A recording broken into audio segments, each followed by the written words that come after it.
Hello everyone, welcome to in this channel. आज हम पढ़ेंगे 10th क्लास का आवर एनवायरनमेंट चैप्टर। बहुत ही प्यारा और बहुत ही इंटरेस्टिंग चैप्टर है जो हम थोड़ा रैपिडली पढ़ेंगे जिससे 10th क्लास को ज़्यादा से ज़्यादा बेनिफिट मिल पाए। तो सबसे पहले हम स्टार्ट करते हैं एनवायरनमेंट वर्ड से। एनवायरनमेंट का मतलब क्या?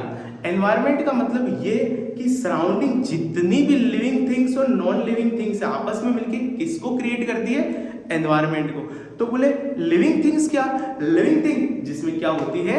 लाइफ, जैसे एनिमल, प्लांट, माइक्रो ऑर्गेनिज्म, ये सब किसके पार्ट हो गए? लिविंग थिंग्स के। नॉन लिविंग थिंग जिसमें लाइफ नहीं है, जैसे सॉइल, वाटर, लाइट, एयर, ये एक्सेट्रा, ये सब किसके पार्ट हो गए? नॉन लिविंग के। तो लिविंग थिंग्स और नॉन लिविंग थिंग हमारे सराउंडिंग मिलकर किसको क्रिएट करती है?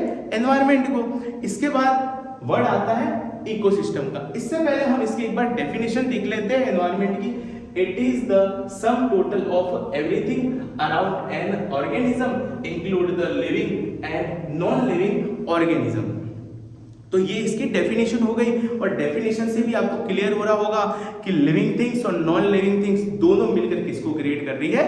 एनवायरनमेंट को। अब हम एनवायरनमेंट के बाद टॉपिक आता है इकोसिस्टम। तो ये भी जनरली अवर एनवायरनमेंट का ही पार्ट है। इकोसिस्टम क्या? इकोसिस्टम मतलब एक पर्टिकुलर लैंड होता है जहां पे लिविंग थिंग्स आपस में इंटरेक्ट करती है। किसकी हेल्प से?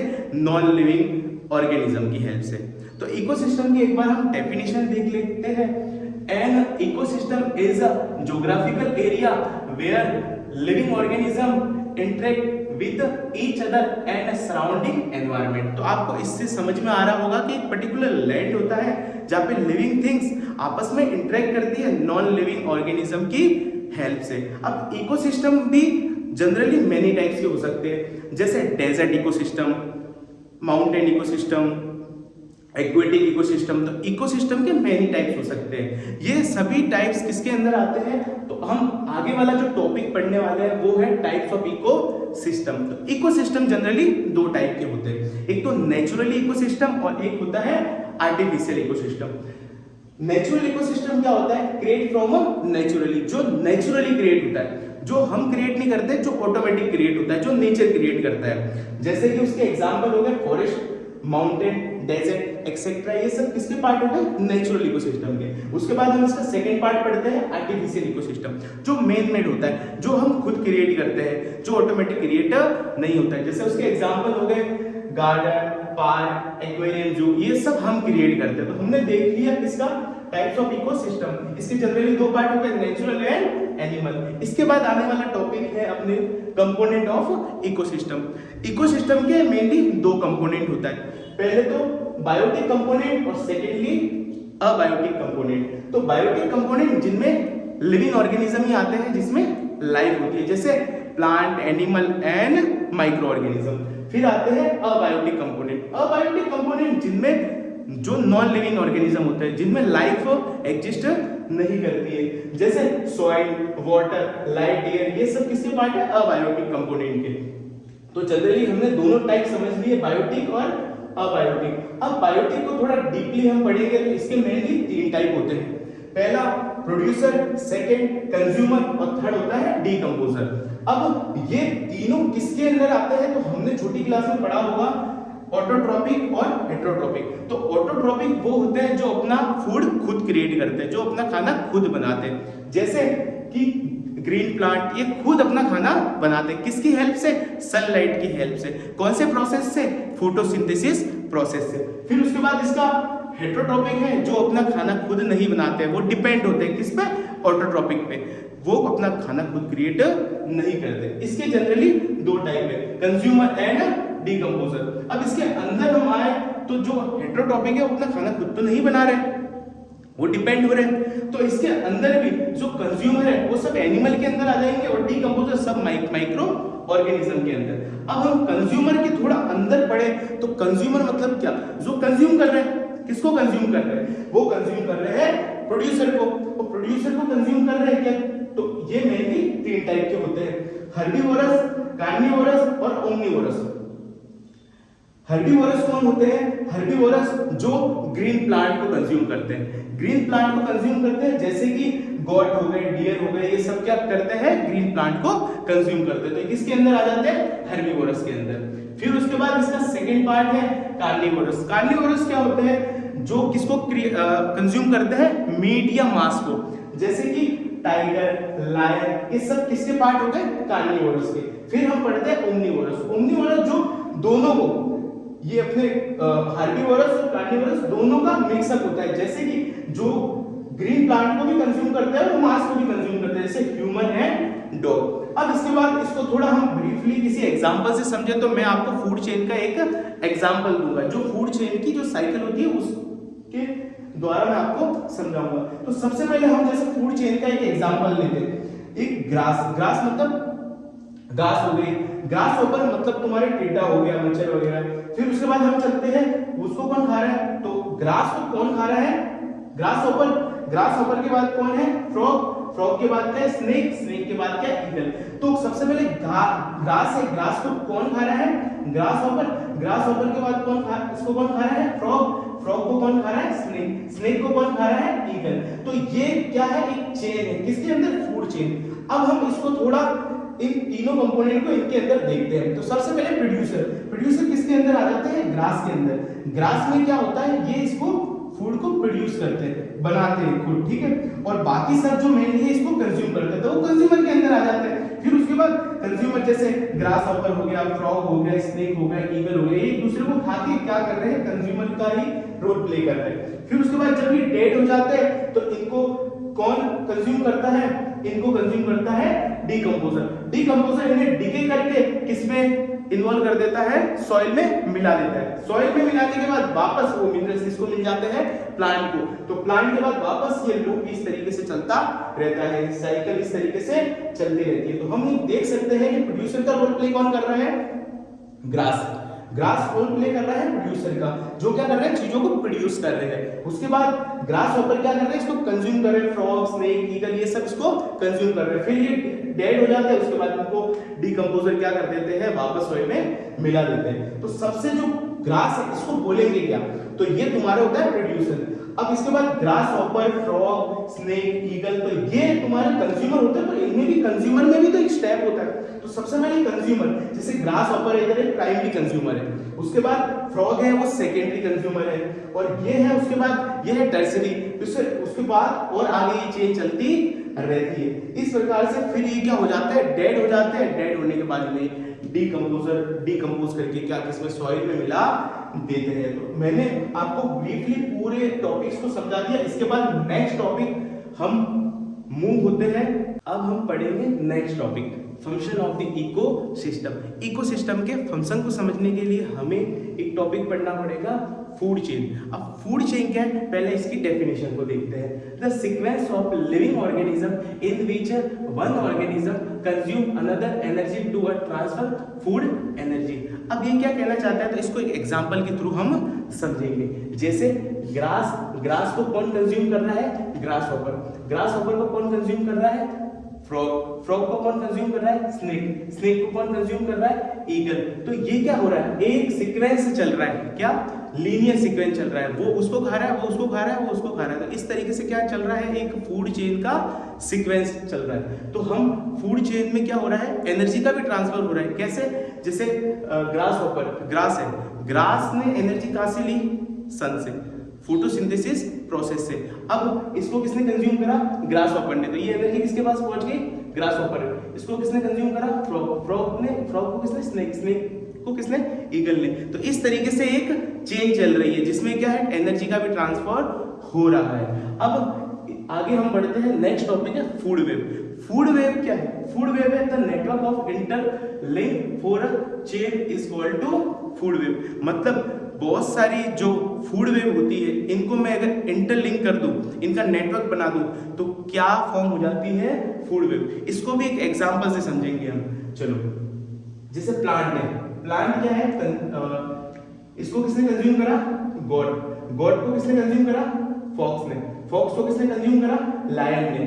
फिर प्लांट को वापस किसने कंज्यूम करा, ग्रास हॉपर ने। ग्रास को किसने करा, फ्रॉग। फ्रॉग को किसने कंज्यूम करा, स्नेक। इसको किसने, ईगल ने। वैसे ही प्लांट को वापस किसने, गॉड को किसने कंज्यूम करा, डायरेक्ट लाइन में, वैसे ही प्लांट को रैट ने, और रैट को किसने, स्नेक, ईगल। तो ये क्या है, बहुत सारी फूड चेन है, आपस में क्या है, इंटरलिंक है। तो ये पूरा फूड चेन मिलकर क्या बना रही है, फूड वेब। तो इसको समझने के बाद हम नेक्स्ट टॉपिक पे चलेंगे, ट्रॉपिक लेवल।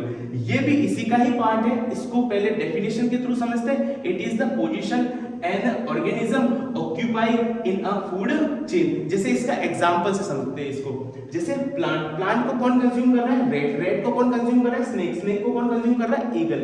तो इसमें जो प्लांट है ना, वो तो प्रोड्यूसर का रोल प्ले कर रहे हैं, वैसे ही रेट है वो प्राइमरी कंज्यूमर है, वैसे उसको उसने खाया स्नेक है सेकेंडरी कंज्यूमर, वैसे स्नेक के बाद उसको किसने खाया, ईगल ने। तो ईगल क्या है, टर्सरी कंज्यूमर।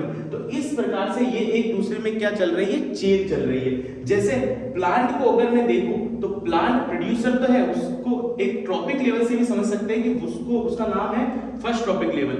उसके बाद है तुम्हारे रेड है सेकंड ट्रॉपिक लेवल, स्नेक है थर्ड ट्रॉपिक लेवल, ईगल है एक फोर्थ ट्रॉपिक लेवल। ऐसे ट्रॉपिक लेवल आगे सीक्वेंस से चलते रहते हैं। तो हमने ट्रॉपिक लेवल को भी समझ लिया।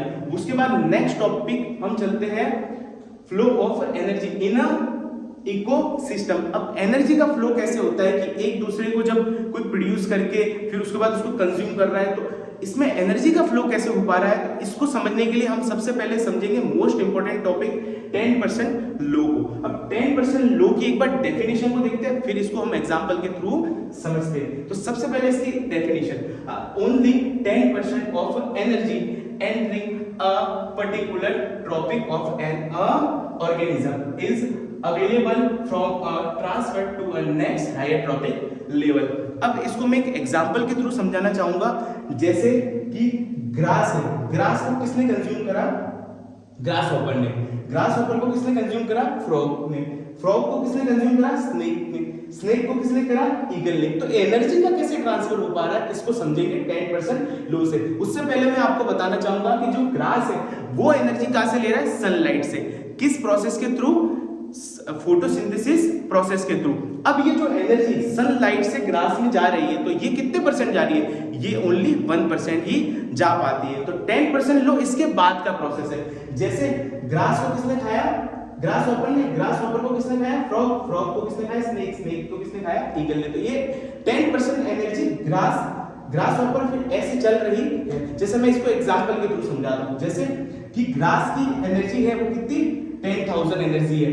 उसके बाद अगर इसको कंज्यूम करा किसने, ग्रास हॉपर ने, तो ग्रास हॉपर के बाद इसके पास कितनी एनर्जी पहुंच जाएगी, 1000। फिर इसको किसने कंज्यूम करा, फ्रॉग ने, तो फ्रॉग के पास कितनी एनर्जी पहुंचेगी, 100 जूल। फिर उसके बाद स्नेक ने इसको कंज्यूम करा, फ्रॉग को, तो स्नेक के पास कितनी पहुंच जाएगी, 10 जूल। उसके बाद उसको किसने कंज्यूम करा, ईगल ने, तो उसके पास कितनी, 1%। तो इस तरीके से आप देख रहे होंगे कि सब में कितनी 10% एनर्जी की ट्रांसफर हो पा रही है। तो 10% लो यही वो कहता है कि एक ऑर्गेनिज्म से दूसरे ऑर्गेनिज्म में जब उसको कंज्यूम किया जाता है तो एनर्जी का ट्रांसफर 10% लो से समझाया जा सकता है।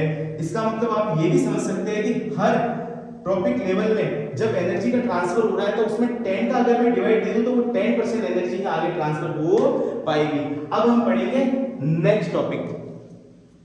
अब हम देखेंगे नेक्स्ट टॉपिक को, जिसका नाम है बायोमैग्निफिकेशन। बायोमैग्निफिकेशन को समझने के लिए हम सबसे पहले इसकी डेफिनेशन को समझेंगे। अब इसकी डेफिनेशन क्या कह रही है, it is the increase in a concentration of a toxic और non biodegradable substance in the body tissue of a organism as it is move from a one trophic level to another next. अब इस definition को समझने से पहले मैं आपको एक एग्जांपल दूंगा, जैसे कि पॉल्यूटेड पॉन्ड। पॉल्यूटेड पॉन्ड क्या, अब पॉल्यूटेड पॉन्ड का मतलब ये कि non biodegradable and toxic substance इस वाटर में, इस पॉन्ड में क्या है, डिसॉल्व है। अब इस वाटर को, पॉल्यूटेड पॉन्ड को किसने कंज्यूम करा, प्लाटून ने। अब ये टॉक्सिक सब्सटेंस किसके पास चले गए, प्लाटून के पास। अब प्लाटून को किसने कंज्यूम करा, स्मॉल फिश ने। अब ये टॉक्सिक सब्सटेंस किसके पास चले गए, स्मॉल फिश के पास। फिर उसके बाद बिग फिश के पास, फिर उसके बाद ह्यूमन के पास। अब इस तरीके से क्या हो रहा है, ये टॉक्सिक सब्सटेंस या नॉन बायोडिग्रेडेबल सब्सटेंस है एक trophic level to another trophic level में क्या हो रहे हैं, ट्रांसफर हो रहे हैं, जिससे क्या है इनका कंसंट्रेशन, टॉक्सिक सब्सटेंस का कंसंट्रेशन क्या कर रहा है, बढ़ रहा है। ये किसके अंदर आ रहा है, बायोमैग्निफिकेशन के अंदर। तो इसको समझने के बाद हम चलते हैं नेक्स्ट टॉपिक पर, जिसका नाम है environmental problem and it is a management. अब एनवायरमेंटल प्रॉब्लम क्या है और उसका मैनेजमेंट कैसे करेंगे वो हम आगे देखेंगे। अब सबसे पहले एनवायरमेंटल प्रॉब्लम को हम समझते हैं, तो इसके बाद जो इसके अंदर टॉपिक है वो है ozone layer as it is depletion. अब ओजोन लेयर कैसे डिप्लीस हो रही है और कैसे डिप्लीकेशन हो रहा है इसका, तो वो हम समझेंगे इसके अंदर। अब सबसे पहले ये समझने से पहले हमें समझना पड़ेगा कि ओजोन लेयर क्या है। तो सबसे पहले मैं ओजोन को समझाना चाहूंगा तुमको। उससे पहले मैं आपको समझाऊंगा कि अर्थ के सराउंडिंग मैनी गैसेस है। अर्थ के सराउंडिंग मतलब कि जैसे एटमॉस्फेयर हमारे जो अर्थ का है वो मैनी गैसेस से मेड है। अब ऐसे ही तुम्हारे ओजोन लेयर है वो क्या है, एक लेयर की तरह इसके चारों तरफ है।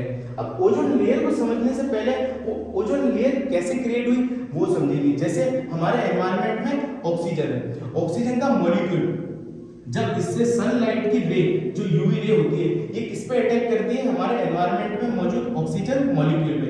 तो ये क्या करते हैं, इसको दो एटम में डिवाइड कर देती है। इससे क्या होता है कि एक एटम एक ऑक्सीजन के एक मॉलिक्यूल से मिलने के बाद क्या बनाता है, O3। तो O3 मिलने के बाद उसका नाम क्या हो जाता है, ओजोन। अब ओजोन इस तरीके से क्रिएट होती है और वो हमारे एटमॉस्फेयर के सराउंडिंग में क्या करती है, एक लेयर फॉर्म करती है जिसको हम ओजोन लेयर बोलते हैं। अब इसमें क्या हो रहा है, इस ओजोन लेयर में डिप्लीशन हो रहा है। ये ओजोन लेयर क्या हो रही है, थिन हो रही है। ये किस तरीके से हो रही है, तो इसका मेन कॉज है अपने CFC।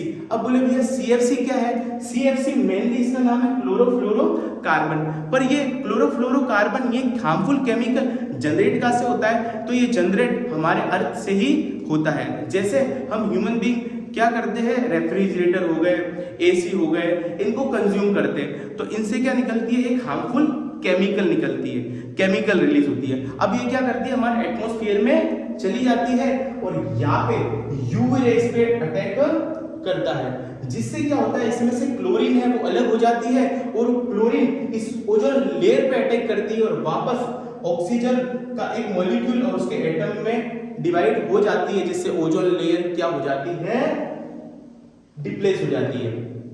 ओजोन लेयर के डिप्लेस होने का मेन रीजन ही CFC सब्सटेंस है, जो एक केमिकल हार्मफुल सब्सटेंस है। अब आगे हम देखेंगे इससे इफेक्ट क्या हो रहे हैं, कि ओजोन लेयर के डिप्लीशन से इफेक्ट क्या हो रहे हैं। तो इफेक्ट जैसे बहुत सारे देख सकते हैं कि हमारे बॉडी में स्किन कैंसर हो गया, DNA डैमेज हो गया, कैटरेक्ट हो गया, तो हमको मेनी कॉजेस होते हैं स्किन के रिगार्डिंग। तो अगर ओजोन लेयर नहीं होगी तो आप समझ सकते हो कि हमें बहुत सारे हार्मफुल इफेक्ट से गुजरना पड़ेगा। इसलिए हमें आने वाले जो भी बहुत सारी संस्थाएं हैं ग्लोबली, उन्होंने क्या करा है, CFC पे बैन लगाया है और हमें भी इसको समझने की जरूरत है। फिर आगे हम बढ़ते हैं नेक्स्ट टॉपिक पे, जिसका नाम है वेस्ट मैनेजमेंट। अब वेस्ट का मैनेजमेंट करता है, हम भी जानते हैं कि अर्थ पे बहुत सारा पॉल्यूशन है और उसको मैनेज हमको करना है। अब ये वेस्ट भी मेनली 2 टाइप का होता है, जैसे फर्स्टली बायोडिग्रेडेबल सब्सटेंस और सेकेंडली नॉन बायोडिग्रेडेबल सब्सटेंस। अब बायोडिग्रेडेबल सब्सटेंस क्या होते हैं, प्लांट और एनिमल का जो वेस्ट होता है वो डिके होकर वापस सॉइल में मिल जाता है, तो वो क्या है, बायोडिग्रेडेबल सब्सटेंस। और नॉन बायोडिग्रेडेबल जैसे प्लास्टिक, रबर, DDT एक्सेट्रा।